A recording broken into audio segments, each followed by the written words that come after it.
Voyez, si deux corps se frottent, seules les peaux se touchent, d'accord?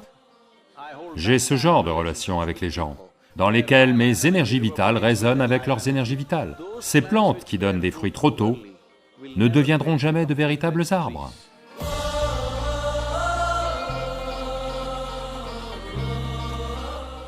Donc la prochaine question a été posée par Raoul. Quel est le bon âge pour avoir un copain ou une copine? Raoul veut un petit ami?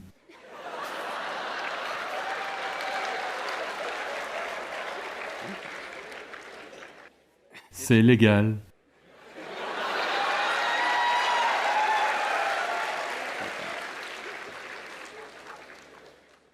Donc, je pense que tout enfant a des copains et des copines. Oui? Quand vous aviez 3, 4, 5 ans, n'aviez-vous pas des copains et des copines? Vous en aviez. Maintenant, vous donnez une nouvelle signification à ce simple ami.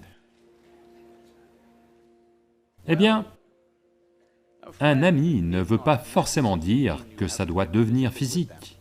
Allô? C'est quelque chose que vous êtes allé chercher dans certaines sociétés où le corps représente tout. Voyez, pourquoi est-ce ainsi? Qu'aujourd'hui, c'est devenu comme ça. C'était seulement aux États-Unis, mais aujourd'hui c'est partout.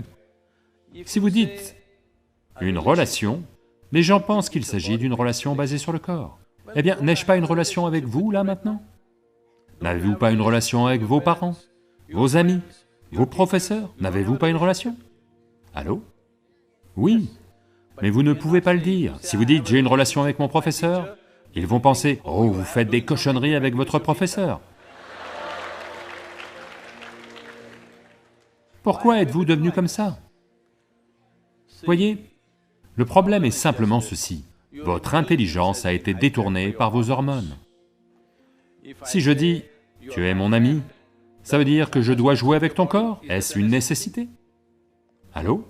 Ne pouvons-nous pas l'être? D'accord, vous êtes une fille si vous êtes mon ami. Je ne peux pas dire que vous êtes mon ami, parce que ça va être compris différemment. Cela s'est produit parce que nous accordons trop d'importance aux relations basées sur le corps. Vous devez comprendre qu'il y a des relations plus profondes que le corps.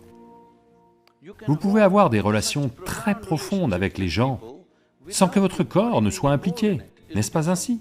Possible ou non? Eh bien, une relation basée sur le corps peut être nécessaire avec quelqu'un. C'est très bien, c'est votre choix. Mais cela n'est possible que de façon limitée. Mais l'amitié et les relations sont possibles à différents niveaux, avec un très grand nombre de gens, possible ou non? Vous pouvez entretenir des relations intimes avec des milliers de gens. J'ai une relation très intime, telle que je suis assis là maintenant. J'assume une certaine intimité avec vous. Mais si j'emploie le mot intimité, les gens pensent que deux corps doivent se frotter. Voyez, si deux corps se frottent, seules les peaux se touchent, d'accord? Skin is the outermost cover of who you are. How can that be intimate? I don't consider that intimate. La peau est la couche la plus extérieure de qui vous êtes. Comment cela peut-il être intime? Je ne considère pas cela intime. Je peux pénétrer les gens, pas seulement leur mental et leurs émotions, leurs entrailles même, leur processus de vie lui-même. J'entretiens ce genre de relation avec les gens, dans lesquelles mes énergies vitales résonnent avec leurs énergies vitales. Ça, c'est intime. C'est vraiment intime. Frotter son corps, ok, c'est peut-être une nécessité à un certain stade de sa vie, c'est ok. On n'essaie pas de rendre ça bon ou mauvais, c'est le choix de chacun. Mais ne faites pas de cela la base de l'amitié. Pourquoi ne pouvez-vous pas être ami avec chaque fille et chaque garçon autour de vous? Allô? Donc, essentiellement, vous demandez, à partir de quel âge devrais-je avoir des relations sexuelles? Est-ce cela que vous demandez? Mais je pense que vous rendrez un grand service à vous-même et au monde si vous arrêtez cette histoire de petit ami, et appelez cela autrement. Appelez cela votre... quoi? Romance ou histoire d'amour ou n'importe quoi. Parce que ami, le mot ami doit être libéré du corps. C'est très important. Autrement, les amitiés n'auront pas lieu. Tout le monde va être comme ça, parce que si je dis « tu es mon ami », elle a peur. Inutilement, n'est-ce pas? Si je dis qu'elle est mon amie, elle va craindre, que veut-il? Comment est-il mon ami? Libérez le mot ami du corps, c'est très important. Laissez les amitiés se former partout. Oui, les relations basées sur le corps ont lieu avec une autre personne, c'est différent, c'est votre choix. À quel âge? Voyez, quand vous étudiez, si vous ne prenez pas en main ces instruments à cette étape de votre vie, croyez-moi, votre propre corps, votre propre mental vont vous faire trébucher de tant de façons tout au long de votre vie. Vous ne les dirigerez pas, c'est eux qui vous dirigeront. Cela ne devrait pas se produire. À ce stade de votre vie, fondamentalement, portez plutôt votre attention sur la façon de vous élever au meilleur niveau possible en vous-même. Ne soyez pas pressé de vivre. Vivre arrivera un peu plus tard. Si vous vivez trop tôt, vous ne vivrez pas très bien. N'essayez pas de vivre trop tôt. Je ne suis pas un moraliste vous disant « faites ça, ne faites pas ça ».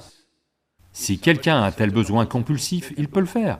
Mais tout le monde n'a pas à créer cette tendance, que si vous êtes à l'université, vous devez avoir une relation sexuelle avec quelqu'un, il n'y a pas de telle compulsion. Il n'y a pas de telle règle, que ça doit être comme ça, on peut grandir. Il y a, j'en ai déjà parlé, mais je dois vous dire ceci. Parmi les producteurs de mangue, il y a une pratique, dans toute l'Inde, elle est bien connue. Si vous plantez un manguier, en 12 à 14 mois, il va fleurir quand la saison arrive. Un producteur de mangue retire méticuleusement chaque fleur de la plante, parce que si vous la laissez, elle va produire des fruits. 1 ou 2 fruits vont sortir de cette petite plante.